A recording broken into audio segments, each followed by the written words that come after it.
Pada musim panas tahun 1954,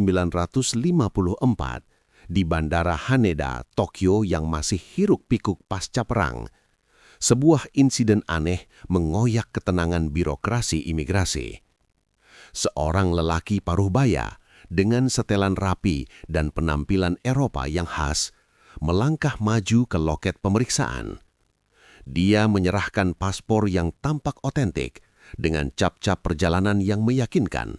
Namun nama negara asal yang tercantum di sana membekukan senyum ramah petugas. Tauret. Tauret.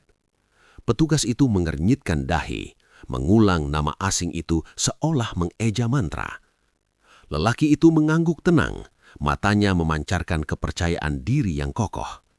Ya, Tauret. Apakah ada masalah? Masalah? Petugas yang lebih senior segera dipanggil. Peta-peta dunia segera dibuka, meja-meja penuh dokumen digeledah, dan ensiklopedia tebal dibolak-balik. Nama Tauret tak muncul dimanapun, tak di benua manapun, tak di garis lintang atau bujur manapun yang dikenal. Lelaki itu bersikeras, bahkan menunjukkan lokasi Tauret di sebuah peta mental, sebuah wilayah kecil di antara Prancis dan Spanyol, persis di mana Andorra seharusnya berada. Dia bahkan memiliki mata uang dari negaranya, surat izin mengemudi, dan buku cek dari bank yang juga tak eksis. Bagaimana mungkin seseorang bisa datang dari tempat yang tidak ada? Apakah ini tipuan jenius, sebuah kebingungan massal, ataukah Haneda baru saja menjadi gerbang tak sengaja menuju sebuah dunia yang tersembunyi di luar pemahaman kita? Misteri Tauret baru saja mulai melukiskan keraguan tajam di atas kanvas realitas yang kokoh. Meskipun kebingungan para petugas semakin memuncak, lelaki itu tetap tenang. Setelan linennya tak sedikit pun kusut, seolah kekacauan yang diciptakannya tak lebih dari kesalahpahaman kecil. Ia berbicara dengan perpaduan bahasa Spanyol yang fasih dan dialek aneh yang terdengar asing di telinga petugas, namun nadanya selalu meyakinkan, penuh keyakinan yang tak tergoyahkan. Setiap dokumen yang ia serahkan, paspor dengan logo elang ganda yang rumit, surat izin mengemudi berhologram, bahkan kartu keanggotaan klub golf terlihat sempurna. Tinta, cap, dan benang pengaman pada setiap lembar terasa otentik di bawah sentuhan jari-jari petugas yang gemetar, seolah baru saja dicetak oleh otoritas resmi manapun. Mata uangnya, lembaran kertas dengan motif arsitektur yang megah, dan koin-koin perak berukir rumit memancarkan kualitas yang tak terbantahkan, bukan tiruan murahan. Bagaimana semua ini bisa sah jika negaramu tidak ada? Teriak salah seorang petugas senior, suaranya pecah oleh frustrasi yang dalam. Raut wajah lelaki Tauret itu sedikit berubah, sebersit kebingungan samar. Ia mengangkat bahu seolah pertanyaan itu adalah lelucon yang buruk.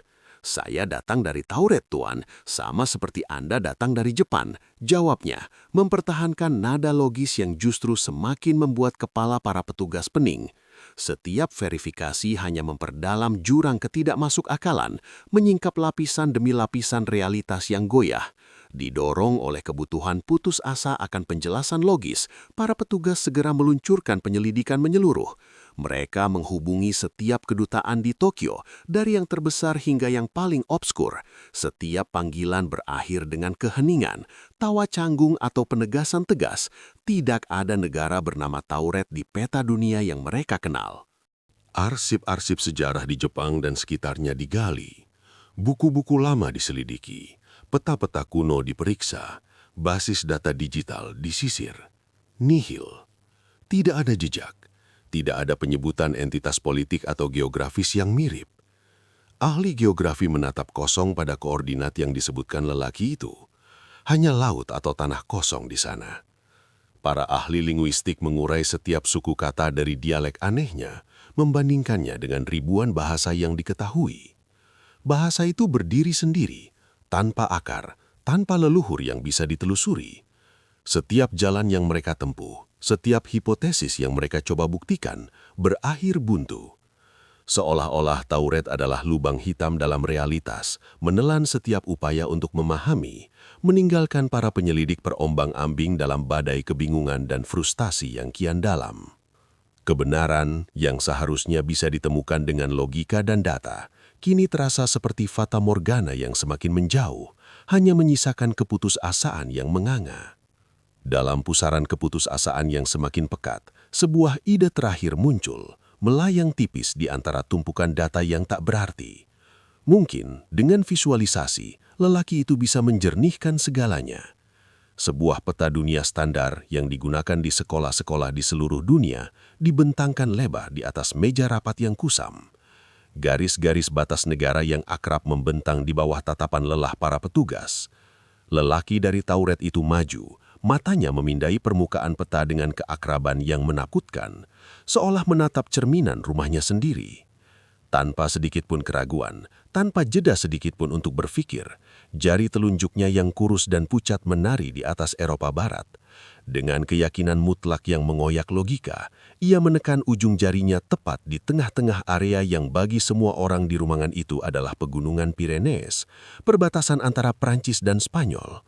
Wilayah yang jelas-jelas ditempati oleh Andorra dan sebagian negara-negara besar lainnya. Tauret, katanya. Suaranya tenang, datar, namun menggemakan kepastian yang membeku. Para petugas menatap, bukan hanya pada jari yang menunjuk itu, atau pada lokasi geografis yang kosong dari nama itu di peta mereka, melainkan pada keyakinan di mata lelaki itu. Sebuah keyakinan yang mencabik-cabik realitas yang mereka kenal. Peta itu yang terhampar di depan mereka, entah bagaimana berbeda di matanya. Di sana, di antara Andorra dan Prancis, di wilayah yang mereka tahu adalah pegunungan sunyi, ia melihat negaranya. Gerbang itu kini tidak hanya terbuka, ia menganga. Sebuah ketakutan eksistensial, dingin dan tanpa bentuk merayapi tulang punggung mereka. Bisikan horor akan dunia yang retak. Kebisuan menyelimuti ruangan, bukan keheningan yang damai, melainkan jurang hampa yang menganga, menelan setiap logika dan akal sehat yang mereka genggam. Mustahil. Sebuah kata yang bergema, namun tak mampu meruntuhkan keyakinan di mata pria itu. Mata yang menatap sesuatu yang tidak ada di sana. Perlahan, seperti tetesan air yang mengikis batu, sebuah pemikiran lain mulai menyusup, mengerikan dan tak terbayangkan. Bagaimana jika tidak ada bagi mereka adalah ada bagi orang lain? Jika peta mereka adalah satu versi kebenaran, bagaimana jika ada peta lain, dimensi lain, tempat Tauret adalah sebuah titik terang yang nyata di atas hamparan Eropa? Pikiran itu, yang tadinya hanya fantasi para ilmuwan gila dalam fiksi, kini berdiri telanjang dan dingin di hadapan mereka, menjelma dalam wujud seorang pria yang tersesat. Bukan dari negara tetangga, bukan dari masa lalu atau masa depan, tapi dari alam semesta lain. Rasa takut itu kini bukan lagi tentang penipuan atau kekacauan birokrasi. Ini adalah ketakutan yang lebih dalam, horor kosmik yang menggetarkan jiwa. Gerbang itu, yang selama ini mereka yakini tertutup rapat oleh hukum fisika, mungkin baru saja terbuka, sedikit retak, dan melalui celah itu, seorang saksi hidup telah jatuh ke dalam realitas mereka. Ia bukan hanya seorang imigran tanpa dokumen, ia adalah bukti. Bukti mengerikan bahwa batas-batas realitas hanyalah ilusi, bahwa alam semesta ini mungkin hanyalah salah satu dari tak terhingga jumlahnya, dan mereka baru saja menemukan bahwa dunia mereka tidak seutuhnya. Dunia mereka tidak seutuhnya. Gagasan itu berakar, menyebar seperti racun dingin dalam setiap sudut pikiran para penyelidik. Jika satu orang bisa jatuh tanpa disengaja dari sebuah dimensi yang tak ada dalam peta mereka, menembus kabut tak kasat mata antara realitas, berapa banyak lagi gerbang serupa yang mungkin tersembunyi. Bukan gerbang megah, melainkan retakan halus, distorsi tak terdeteksi yang menganga di balik tirai keberadaan.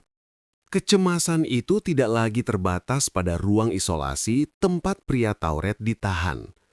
Ia membayangkan keramaian Shibuya Crossing, jutaan langkah kaki yang berpacu di atas potensi celah dimensi yang tak terlihat.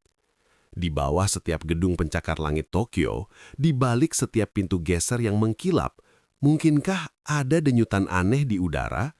Sebuah frekuensi yang terdistorsi, nyaris tak terasa.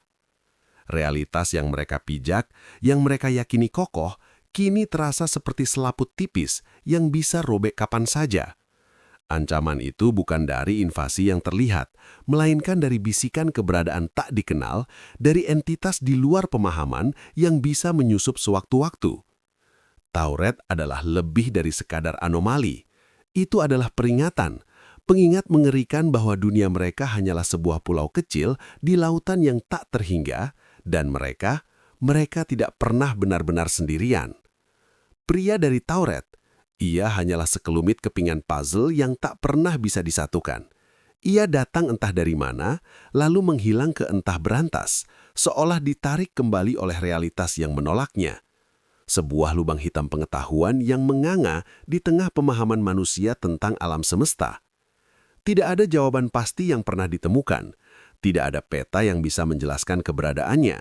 Tidak ada data yang bisa memverifikasi klaimnya. Ia adalah anomali yang paling sempurna, sebuah bisikan dari tepi jurang keberadaan yang hingga kini terus menghantui setiap ahli fisika, setiap filsuf, setiap orang yang berani memikirkannya. Kisah Tauret dengan segala horor dan keajaibannya tetap berdiri sebagai monumen kebodohan kita, sebuah pengingat mengerikan akan apa yang tidak kita ketahui. Apakah dunia kita ini hanyalah sebuah stasiun persinggahan, atau mungkin sebuah sangkar di dalam jaringan realitas yang jauh lebih besar? Apakah di luar sana, di balik tabir dimensi yang tak terlihat, ada mata yang mengawasi atau tangan yang siap menarik kita masuk ke dalam kekosongan yang tak terbayangkan? Kita tidak tahu, dan mungkin justru ketidaktahuan itulah yang paling menakutkan, membiarkan pertanyaan-pertanyaan ini menggantung abadi, berputar-putar dalam benak, menantang kita untuk bertanya, apa lagi yang mungkin ada di sana?